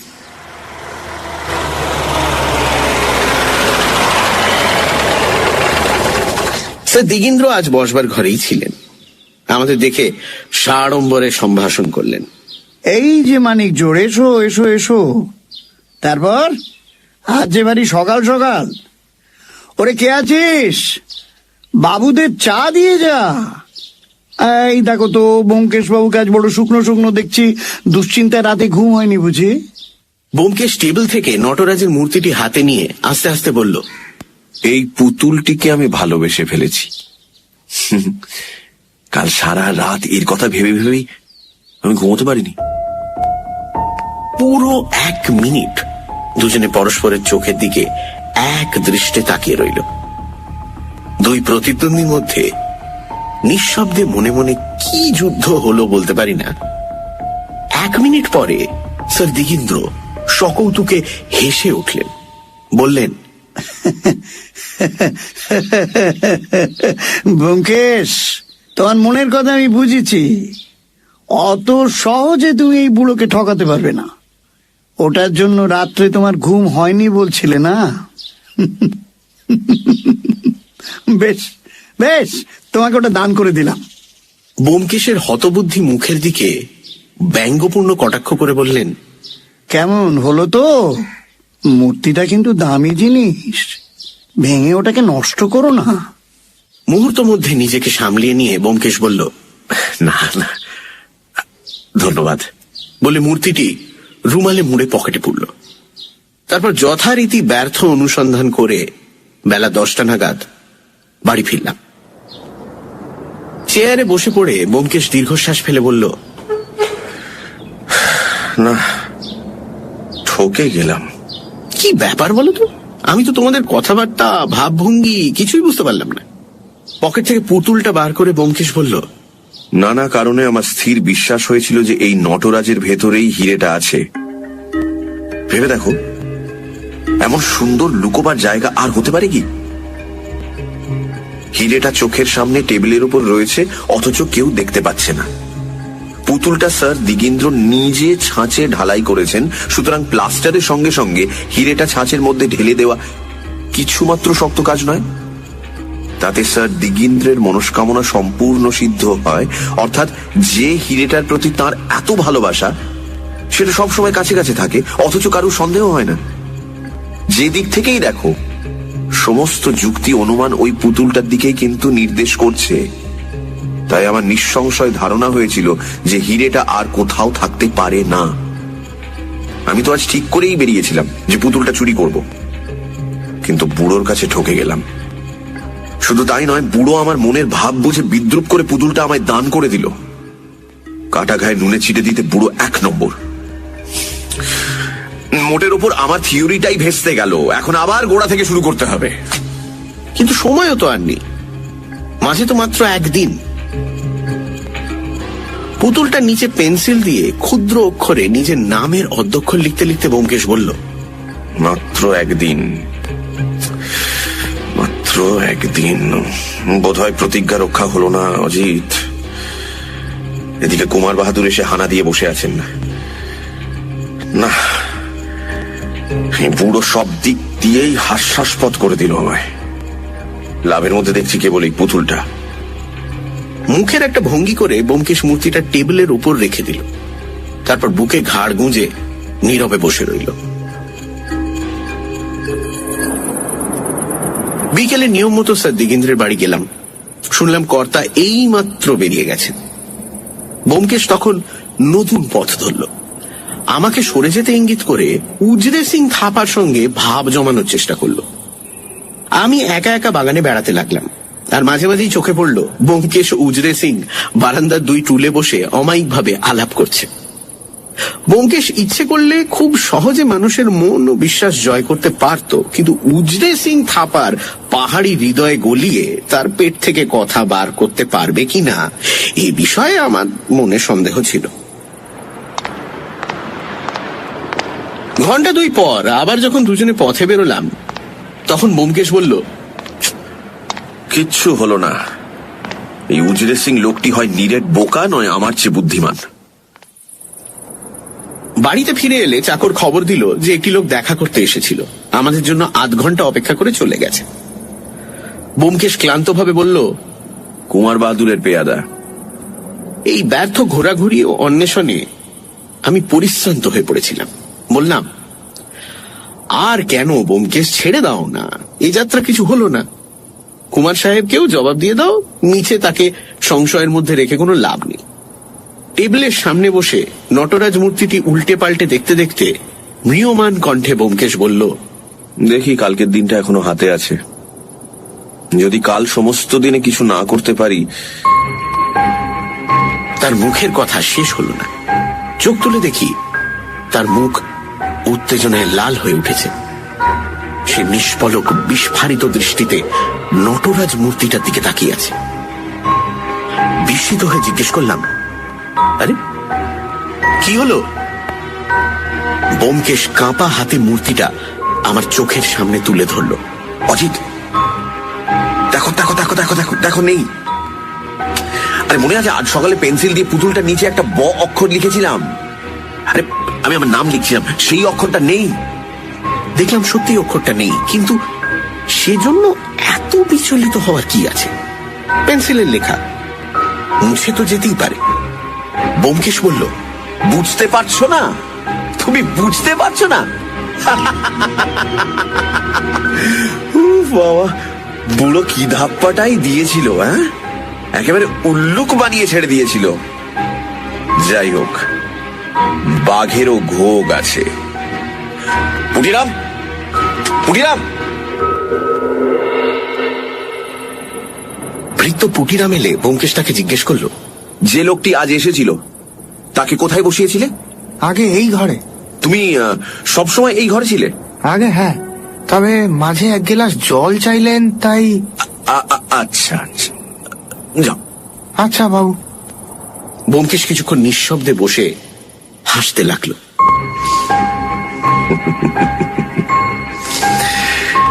তারপর উঠে পাশের ঘরে যেতে যেতে বলল, তুমি শুনে হয়তো আশ্চর্য হবে, হিরেটা আজ সকাল থেকে সন্ধে পর্যন্ত এই টেবিলের উপরই রাখা ছিল। আমি অবাক হয়ে তাকিয়ে রইলাম। বলে কি? হঠাৎ মাথাটা খারাপ হয়ে গেল নাকি? পাশের ঘর থেকে ব্যোমকেশকে ফোন করতে শুনলাম। হ্যালো, কুমার ত্রিদিবেন্দ্র? হ্যাঁ হ্যাঁ, আমি ব্যোমকেশ। কাল বেলা 10টার মধ্যে পাবেন। আপনার স্পেশাল ট্রেন যেন ঠিক থাকে। পাবা মাত্র রওনা হবেন। না, এখানে থাকা বোধহয় নিরাপদ হবে না। আচ্ছা আচ্ছা, ও সব কথা পরে হবে। শুনুন, ভুলবেন না, 10:30টার মধ্যে কলকাতা ছাড়া চাই। না না না, আপনাকে কিছু করতে হবে না। স্পেশাল ট্রেনের বন্দোবস্ত আমি করে রাখবো। কাউকে কিচ্ছু বলবেন না, কাউকে কিচ্ছু বলবেন না, ঠিক আছে? না, আপনার সেক্রেটারি কেউ নয়, কাউকে না। আচ্ছা, নমস্কার। তারপর হ্যাট কোট পরে বোধ করি স্পেশাল ট্রেনের বন্দোবস্ত করতেই বেরিয়ে গেল। বেরিয়ে যেতে যেতে বলল, এই অজিত, ফিরতে রাত হবে, তুমি শুয়ে পড়ো। রাত্রে ব্যোমকেশ কখন ফিরল জানতে পারিনি। সকাল 8:30টার সময় যথারীতি দুজনে বেরোলাম। বেরোবার সময় দেখলাম নটরাজ মূর্তিটি যথাস্থানে নেই। সেদিকে ব্যোমকেশের দৃষ্টি আকর্ষণ করতে সে বলল, আছে আছে আছে, সেটাকে সরিয়ে রেখেছি। স্যার দিগিন্দ্র তাঁর বসবার ঘরেই ছিলেন। আমাদের দেখে বললেন, হ্যাঁ, তোমাদের দৈনিক আক্রমণ আমার গা সওয়া হয়ে গেছে। এমনকি যতক্ষণ তোমরা আসোনি, কেমন যেন একটু ফাঁকা ফাঁকা লাগছিল। ব্যোমকেশ বিনীতভাবে বলল, আপনার উপর অনেক জুলুম করেছি, কিন্তু আর করব না। এই কথাটাই আজ জানাতে এলাম। জয় পরাজয় এক পক্ষের আছেই, সেজন্য দুঃখ করাটা বোকামো। কাল থেকে আর আমাদের এখানে দেখতে পাবেন না। আপনি অবশ্য জানেন যে আপনার ভাইপো এখানে গ্র্যান্ড হোটেলে এসে আছেন। তাকে কাল একরকম জানিয়েই দিয়েছি যে তার এখানে থেকে আর কোনো লাভ নেই। আজ তাকে শেষ জবাব দিয়ে যাব।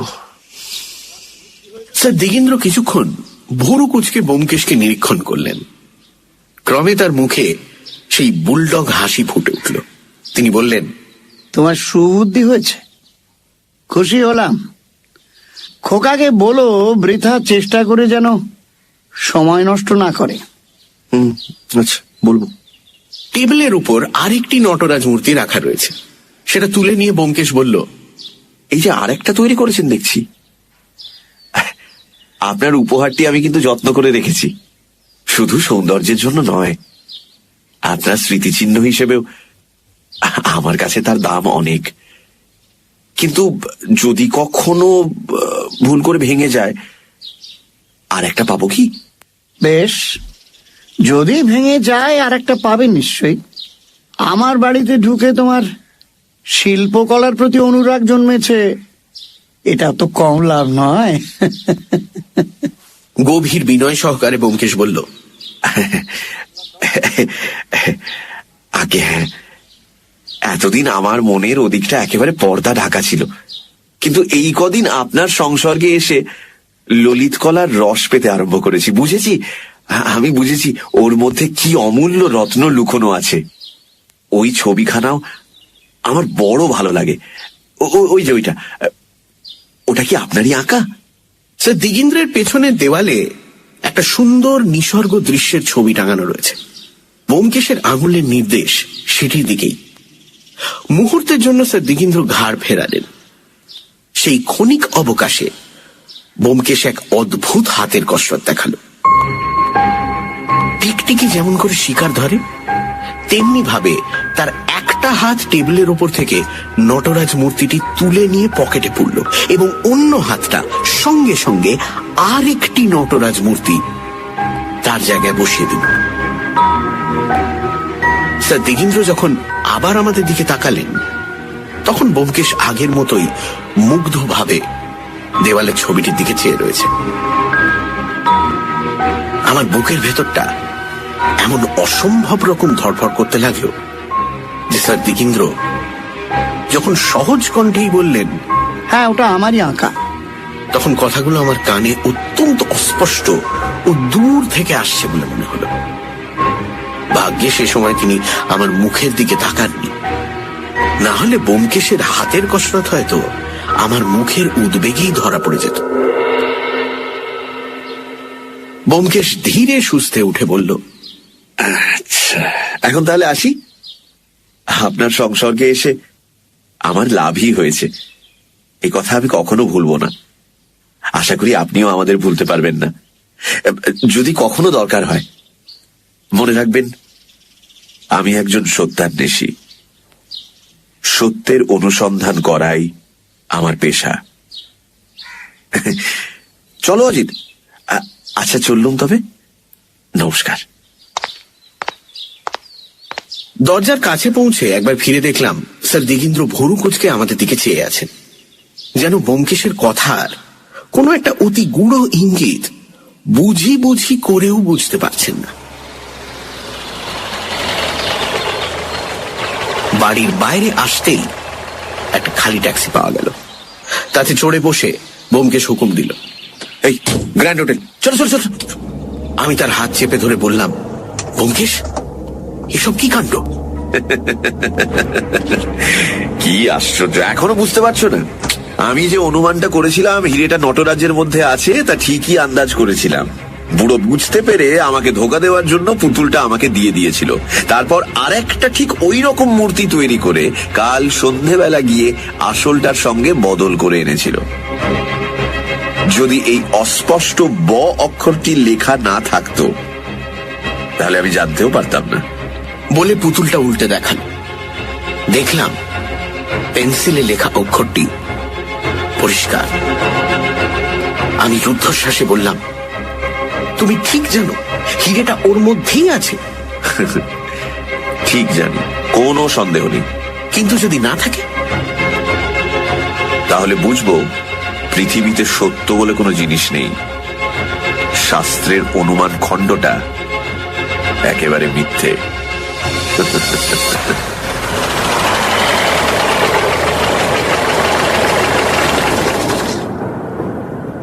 গ্র্যান্ড হোটেলে কুমার ত্রিদিবেন্দ্র একটি আস্ত সুইট ভাড়া করেছিলেন। আমরা তার বসবার ঘরে পদার্পণ করতেই তিনি দুহাত বাড়িয়ে ছুটে এলেন। কি কি কি কি হলো ব্যোমকেশ বাবু, একটু বলুন। ব্যোমকেশ নিঃশব্দে নটরাজ মূর্তিটি টেবিলের ওপর রেখে তার দিকে আঙুল নির্দেশ করে দেখালো। হতবুদ্ধি ভাবে কুমার বাহাদুর বললেন, এটা তো দেখছি কাকা নটরাজ, কিন্তু কিন্তু আমার সীমন্ত হীরা ওর মধ্যেই আছে। ওর মধ্যে? হ্যাঁ, ওরই মধ্যে। কিন্তু আপনার যাবার বন্দোবস্ত সব ঠিক আছে তো? 10:30টার সময় আপনার স্পেশাল ছাড়বে। কুমার বাহাদুর অস্থির হয়ে বললেন, আহা, কিন্তু আমি তো কিছুই বুঝতে পারছি না। ওর মধ্যে আমার সীমন্ত হীরা আছে, এটা কি কথা বলছেন আপনি? বিশ্বাস হচ্ছে না? বেশ, পরীক্ষা করে দেখুন। একটা পাথরের পেপার ওয়েট তুলে নিয়ে ব্যোমকেশ মূর্তিটার উপর সজোরে আঘাত করতেই সেটা বহু খণ্ডে চূর্ণ হয়ে গেল। এই নিন আপনার সীমন্ত হীরা বলে ব্যোমকেশ হিরেটা তুলে ধরল। তার গায়ে তখনও প্লাস্টার লেগে রয়েছে, কিন্তু বুঝতে কোনো অসুবিধে হচ্ছে না যেটা সত্যিই হিরে। কুমার বাহাদুর ব্যোমকেশের হাত থেকে হিরেটা প্রায় কেড়ে নিলেন। কিছুক্ষণ এক দৃষ্টিতে তার দিকে তাকিয়ে থেকে তারপর মহা উল্লাসে বলে উঠলেন, হ্যাঁ হ্যাঁ, এই তো আমার সীমন্ত হীরা। এই যে এর ভেতর থেকে নীল আলো ঠিকরে বেরোচ্ছে। ব্যোমকেশ বাবু, আপনাকে কি বলে যে কৃতজ্ঞতা জানাবো আমি। কিচ্ছু বলতে হবে না, কিচ্ছু না। আপাতত যত তাড়াতাড়ি পারেন বেরিয়ে পড়ুন। খুড়ো মশাই যদি ইতিমধ্যে জানতে পারেন তাহলে আবার হীরা হারাতে কতক্ষণ? না না না না, আমি এক্ষুনি বেরোচ্ছি।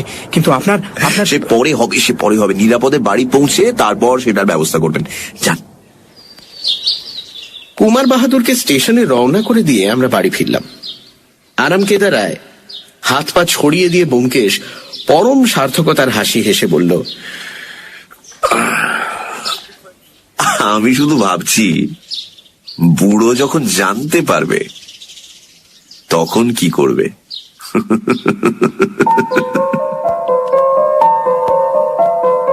দিন কয়েক পরে কুমার বাহাদুরের কাছ থেকে একখানি ইনশিওর করা খাম এলো। চিঠির সঙ্গে একটা চেক পেন দিয়ে আঁটা। চেকে অঙ্কের হিসেবটা দেখে চোখ ঝলসে গেল। চিঠিটি এইরকম: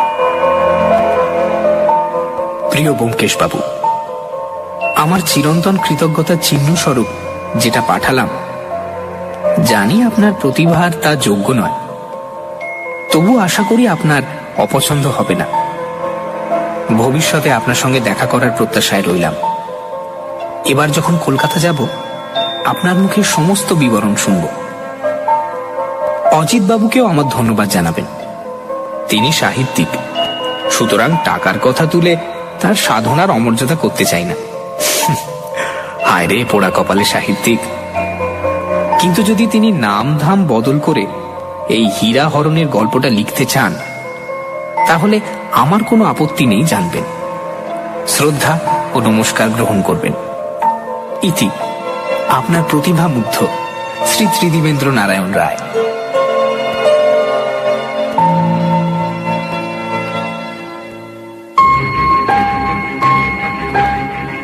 শুনছিলেন সীমন্ত হীরা, রচনা শরদিন্দু বন্দ্যোপাধ্যায়, গল্প পাঠে ও অজিতের চরিত্রে দীপ, গল্পের সূত্রধার এবং ব্যোমকেশের ভূমিকায় মীর, স্যার দিগীন্দ্র নারায়ণ রায়ের ভূমিকায় জগন্নাথ বসু, কুমার ত্রিদিবেন্দ্র নারায়ণ রায়ের ভূমিকায় সোমক, সেক্রেটারি ও পুটিরাম অগ্নি, ট্রেনের ভদ্রলোক অমর্ত্য, প্রবীণ কর্মচারীর ভূমিকায় পুষ্পল, শব্দগ্রহণ, আবহ সঙ্গীত ও স্পেশাল এফেক্টসে রিচার্ড, পর্ব পরিচালনায় রাইট ব্রাদার্স থেকে অনির্বাণ ও অভিষেক, বিশেষ সহযোগিতায় সোমক ও অগ্নি, সমগ্র পরিকল্পনা ও পরিচালনায় ইন্দ্রাণী। মির্চি 98.3 এর তরফ থেকে আন্তরিক ধন্যবাদ শ্রী প্রবীর চক্রবর্তীকে আমাদের এই উদ্যোগে আমাদের পাশে থাকার জন্য। আগামী সপ্তাহে ঠিক এই সময় আরো একটি রোমাঞ্চকর গল্প নিয়ে হাজির হবে সানডে সাসপেন্স।